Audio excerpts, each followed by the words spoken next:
Hello everyone, nubkeks here. Welcome back to Nub Raids, where I have the most ridiculous video for you today ever, where I ended up building a budget unkillable team with Helicath by accident, guys. By accident. I'm recording this the same day that all of this stuff has gone live. I'm recording this on Tuesday. Gonna take a bit of time because I want to show you the other champions before I can post this, but I'll obviously get it up before you guys get your hands on Helicath. It'll be up within a couple of days. But one of the most requested things from you was, nubkeks, can you do a killable team? You've shown us an unkillable Helicath. Can you show us a killable Helicath as well? So a team that doesn't bring unkillable buffs and all the rest. And I said, yes, I'd love to do that. And I went in to do it, and you guys were saying, can you bring him in with someone like a Tatura Rhymehide, Razin Scarhide? We've got Razin in here. I actually swapped out Tatura for Sepulchre Sentinel to make it even more budget. But then as I was building the team, I quickly realized that Helicath, just by himself, opens up a really unique, unkillable option. Albeit it isn't unkillable with a twist. I'll show you what happens when we get to turn 50. Not the normal thing that happens with an unkillable team. So what is going on here? How does this actually work? Well, it's very simple. By building a Helicath at a 4-3 ratio, i.e. that he takes 4 turns, or every 3 turns the clan boss takes, it actually ends up that he blocks the 2 AoE attacks with his block damage. And then his shield that he places is so powerful, it's so big, that shield completely protects whoever is targeted by that single target attack from the stun. They literally cannot die, right? Although they have no unkillable, we've got no one else in this team bringing unkillable, no one else bringing block damage, but it doesn't matter. Helicath's shield is so strong that they cannot physically die until we get past turn 50, and he's ignoring block damage at that point. We're all gonna start to die anyway. So it's just complete. It's just, I can't. It's just absolutely unbelievable. It's unbelievable, and it's so cool. So you will see this in action. We do have Sepulchre Sentinel now. Her passive does occasionally block all the damage from an attack, so that can block the single target stun. But we can see right there, for example, bam, the hit comes in on Helicath from the stun. We're obviously only 18 turns in here to Ultra Nightmare, but it's just not making a dent against Helicath himself. So what do we have going on with this team? Well, we've got several teams going on. I'll show you the exact speeds that you need and the exact builds that are on these champions as well. We've got Razin on the far left. Razin is in just to do damage, so he's very replaceable. I just wanted to bring Razin in. He's a permanent fusion in the game. Everyone pretty much gets him. He's going to be sort of a key part of a lot of players' Ultra Nightmare team. I used him actually for a bit, even on my unkillable team, because I didn't have better options at the time. And like my girlfriend and her account, she used Razin for a long time. A lot of people use Razin because he does bring that decreased defense and weaken. He hits really hard for a defense-based champion. He does a ton of damage, one of the best defense-based damage dealers in the whole game. So you build him tanky with lots of defense, he can survive, and he can put out good damage. Helicath, obviously himself, after his block damage buff expires, he puts increased defense on the team, and that increased defense buff is going to up Razin's damage. Now, beside him, we have Frozen Banshee, who is pretty much the ultimate budget option for any clan boss team, pumping out an insane amount of poisons. I mean, frankly, she's overpowered. Let's be real. She is not only the best rare poisoner in the game, she pretty much beats all the epics and beats half the legendaries as well. She is super good, and she's just there pumping out poisons. You'll see we don't really have her built even that well. She's super budget in terms of her builds as a rare champion, and she works great in this team. Helicath, obviously in the middle, we know what he does. Then we actually have a Sanlash Survivor beside Helicath here. So this was something I'm not sure if she is essential, but basically what will happen is that Helicath's shield, because it's only 2 turns, it will expire on some of our champions here. It will expire on Sanlash in particular. So for example, she has 1 turn on the shield right there. Everyone else has 2 turns, but she has 1 turn, and that's after she extended the shield buff. So if we did not have a buff extender there, she would not have the shield. So I'm actually not sure. She may not be necessary, actually. You guys can test it out. I'll try to do more testing and we'll see. I ran out of silver on the test server. It's possible you don't need a buff extender like Sanlash. And you could, by the way, use any buff extender. You could use Godseeker, Demitha, any buff extender at all could go in there. Sanlash extends all of our buffs by 1 turn, and it just means that every single person has the shield when that single target stun comes in. I suspect that the boss might target the lead position anyway, even if Sanlash doesn't have the shield. So you could, if that is true, bring in anyone. You could literally bring in anyone, and it doesn't matter. And then we've got Sepulchre on the far right. She is running at a 4-3. Tried to do that with my hands and failed. Whoops.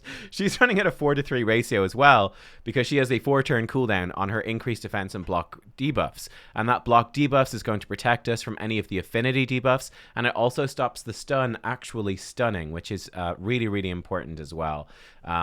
So yeah, I mean, there you go. That's basically how it works. So you can see again right here, just to make sure that everything works out, we are bringing in that buff extender. Now, pay attention here. We're coming up to, number 1, we're coming up to a 2-key Ultra Nightmare damage at this point, which is really, really nice. So, you know, it's just crazy to me that Helicath is opening up this unkillable team just by himself. Just by himself, he's taking this sort of standard enough killable team that you might be running. You might have like an Iron Brago in here, or like an Altan or something instead of Helicath at the moment. You can switch them up, and there we go. 46 turns in, we've hit the 2-key damage threshold. So now 2 keys on Void, no problem. We've got our kill. Watch this. Coming up to turn 50. Normally at turn 50, the clan boss takes his turn, and the unkillable team just gets 1 shot as soon as he hits turn 50. That's not gonna happen here though, which is it's a little bit different. It's a little bit funky. Obviously, Sanlash Survivor's passive. That can kick in, which puts ally protection on everyone. That can kick in and potentially save us as we start to get nuked down. But bam, there it goes. Look at that, turn 50. Everyone's still standing, at least for a little bit. The shield from Helicath is so powerful. The Sanlash Survivor passive procs. And we survive an extra turn. The stun comes in, it hits Razin. The damage actually got blocked by Sepulchre Sentinel passive, and the block debuffs stopped the stun actually happening. And then finally another AoE comes in. We only had the block damage, and finally he hits us. He hits on through, and he does take us down. But kind of cool. How many turns did we end up going there? We ended up going 53 turns and pushing through to 40 million damage, which is really quite something. And here we can see the actual damage breakdown of the team at the end. The thing that so impresses me is that Helicath himself put out 10 million damage. The damage output of this champion, without really being specifically built for damage, is just absolutely fantastic, because he gets these counterattacks for free whenever the clan boss does an AoE that hits someone with block damage. So he gets a free counterattack on each of the AoEs, and it adds up, and it adds up, and it adds up, and he's got great multipliers when he has that increased defense buff. Sepulchre putting out decent-ish damage as well. Razin, actually, believe it or not, I thought Razin would do more. I really did think that Razin would beat Helicath, but no, Helicath solidly out-damaging Razin. Frozen Banshee, the top damage with those poisons at almost 11 million, and Sanlash Survivor coming in with about 6 million as well. But yeah, there's obviously lots of other champions you could bring in here. Razin and Frozen Banshee, you could switch in any sort of damage dealers and it should work just fine. You could also do a version of this composition where you could switch it up, and you could bring in something like a Tatura Rhymehide, who has Sepulchre Sentinel's move, but whereas Sepulchre has it on a 4-turn cooldown, Tatura has it on a 3-turn cooldown, right? So you could totally bring him in as a replacement. It would be a slightly different speed tune. You'd have to have him in a different spot, but it would work. It absolutely would work. Here we go, guys. This is the Deadwood calculator, and you can see these are the speeds that you need to make this tune work. You can see exactly this is what's happening with the turns. We've got Roshgar the Tower in here to sort of fill in for Helicath, but you can see here, for example, on turn 24, so we're going to have Sepulchre Sentinel and Helicath are both going to take a double turn right before the first AoE from the boss. So after the stun, they're both going to take a double turn before the AoE comes in. And the important thing here is that Helicath is going to apply block damage right before that stun goes out. Then in the second turn, Sepulchre Sentinel is going to give us increased defense to make sure increased defense is on. And then Helicath is going to apply the shield. So we want that increased defense to make the shield as big as possible. Yeah, then we're going to have Sanlash Survivors going to extend the shield, extend the block debuffs. You obviously can't extend increased defense. Obviously can't extend block damage. So that's going to fall off. And then, yeah, we just sort of A1ing up until the stun, but everyone does have increased defense, block debuffs, and everyone is going to have the shield up for the stun. And that's how it works. Very simple. The speeds, there's quite a bit of variety, I think, to the speeds that you can use. Now, I have, my Helicath is at 244. Sepulchre Sentinel is at 225. She's actually slightly lower than that. I had her in 1 perception set, so her true speed is slightly lower. Razin was at 175. Again, his true speed slightly lower. He's in 1 perception set. Frozen Banshee, I'm slightly in the way. Let me zoom this in and scroll down so we can see. Frozen Banshee's at 174 speed. Again, she has 1 perception set on, so her true speed slightly lower. And then if I move out of the way, whoop. Oh, my green screen's falling over. Oh no. Sanlash Survivors at 171 and actually 171 exactly. So let me show you their precise gear and how much damage they're built for with their gear as well. So if we take a look at Helicath first, this is how I have him built. And again, it's this really generalist build. It's a super generalist build. So I had to change up a bit of gear to drop his speed down. For the other unkillable team I showcased, he was at 246 speed, and that actually didn't work. That did not work for this team. I needed to drop him down 2 speed. So this is his current gear. He has just over 5,000 defense. So we have lost some defense here with this particular build. He has almost 100% crit rate, and he only has 136% crit damage. That's it. That's all he has. But it works just incredibly well. Like, this is insane how much damage he's putting out without really being hardcore built for damage. It's actually kind of nuts. So you could definitely build him with more crit damage and he would hit significantly harder. It depends what level of gear that you have. Obviously hitting this speed is going to be tough. Then I'd really be prioritizing as much defense as possible and trying to get him to 100% crit rate. Then just grab him some crit damage if you can. So in terms of the specific items, I have him in triple resilience set, which gives him a bunch of HP that he doesn't need as well. That weapon here with triple crit rate. This actually has tons of defense. Really good helmet right here. Triple speed on this shield. Defense percentage gauntlets with crit rate, defense percentage chest with lots of speed boots. It's really, you're going to be putting on lots of gear with speed. It's going to be tough the first time you build this to get to 240 plus speed is what you're going to need, but you could sacrifice that crit rate and add it in then when you get better gear, right? It's up to you. Definitely prioritize speed and defense first. You need that shield to be big so that people don't die to the stun. And then he obviously is going to have a defense ring. I have him in a crit damage necklace. You can put him in a defense necklace if you need to. And then he actually, for me, has a resistance banner to hit the speeds that he needs. The best banner? You could put him in an accuracy banner if you want. If you want to land the weakens, accuracy banner could really help. A defense banner. Just a defense banner with defense percent is going to be even better to up that shield potential, up his damage potential. And for his masteries, we're going to grab him War Master and some counterattacking stuff. This really doesn't do much because nobody gets stunned in this team anyway. And no one is going to take any damage. So really the defense tree doesn't really matter. You could put him in the support tree with this team if you wanted. You certainly want the offense tree for War Master though. That does matter. It's going to give you a lot more damage. Right, next up then we do have Razin. Razin, he's in very, very similar masteries here. Again, you've got a lot of flexibility in terms of how you build them. I'm actually not sure why I gave him this resistance stuff. It's a bit random, probably for some PvP. So I could definitely redo him in that sort of more traditional mastery. He's doing some wacky things. And certainly with this team, actually don't take Grim Resolve, more damage at half HP. I didn't realize I didn't have this on.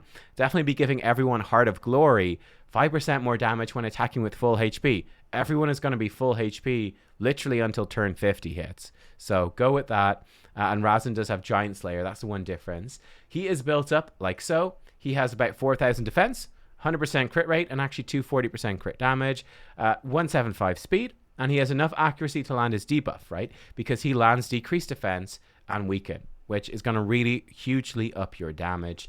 I honestly think probably running down the support tree is probably better, where you can grab Master Hexer. That's probably better to extend that decreased defense. That would up your damage because really this defense tree is not adding anything. You'll get a bit more damage from tough skin, which you should take with this build. But other than that, like, no one takes any damage. So none of these can't get stunned. So none of these counterattacks can trigger. So I actually would run. Let me actually redo his masteries right here for you so you can see.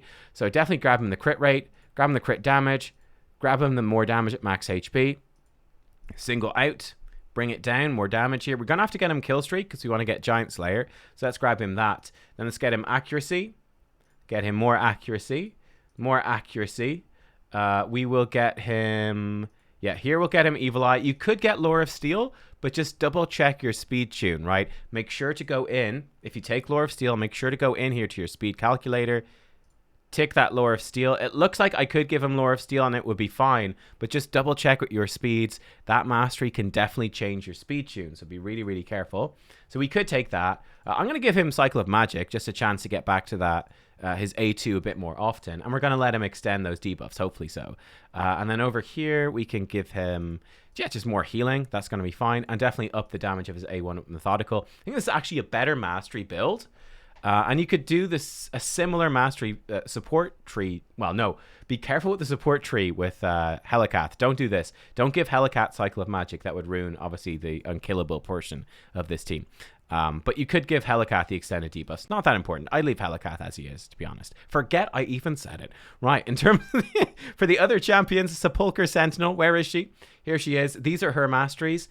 Once more, you could go down the support tree. It's not going to do a huge deal. She puts decrease attack as a debuff, but we don't really need it. We don't need it. So she can give her whatever. Again, the important thing really is getting that War Master. She is built at 225 speed. She has over 4,000 defense, 100% crit rate, and 225% crit damage. And again, with this team, she does not need accuracy. And she just comes in absolutely slams. Her real purpose here is that 4-turn cooldown, increased defense, and block debuffs on your whole team for 2 turns. Makes it affinity friendly.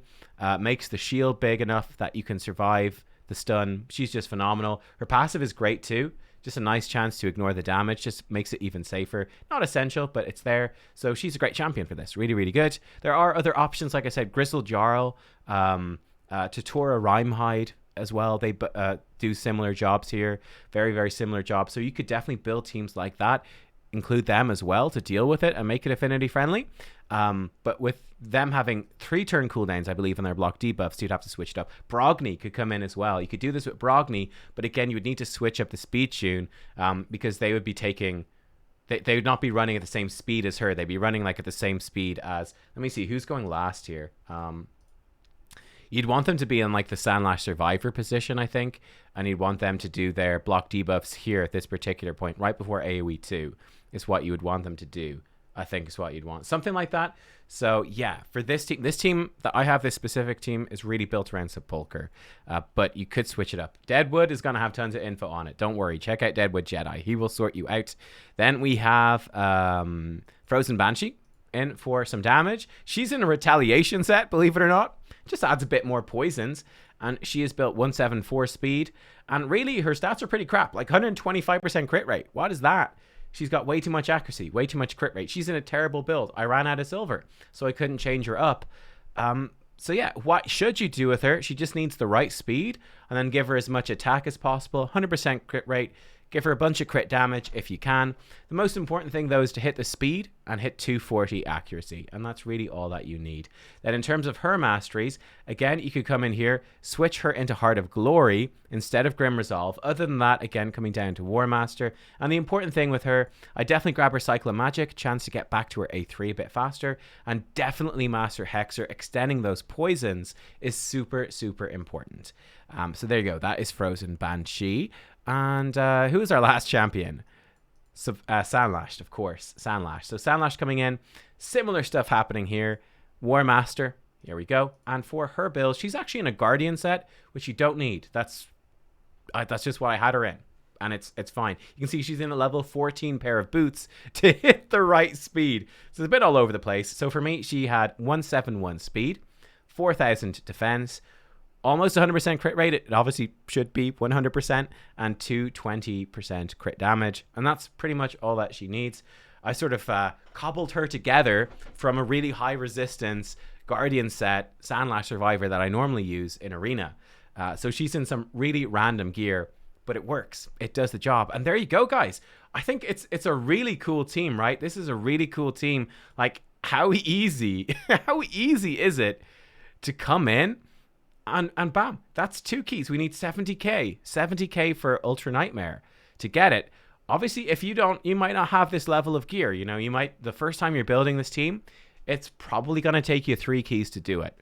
But you improve their gear as you go, and you can get this up to a 2 key most definitely. And obviously, you could replace it if you got, champions like Dracomorph.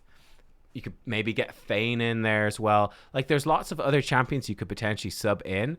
Farrakhan the Fat maybe could go in. There's lots of other options you could switch in there that could do more damage, but I just think this is such a great budget option. We've got a rare champion, Frozen Banshee, the permanent fusion with Razin as the 2 damage dealers. These are the presets. Fantastic. Sanlash Survivor doing good damage and extending those buffs. Sepulchre giving us that affinity friendly block debuffs, and Helicath by himself, a 1-man army. I tried to build a killable team, and he was like, you know what? It's a budget unkillable, but it goes up to turn 53, just because we can. So there you go, guys. 40 million damage with this gear, with this team. So much potential here, and just so cool to see to see an unkillable team when you don't even want it to be unkillable, but it just happens to be. That's what Helicath does. Thanks for watching. I'll see you all next time. Bye-bye.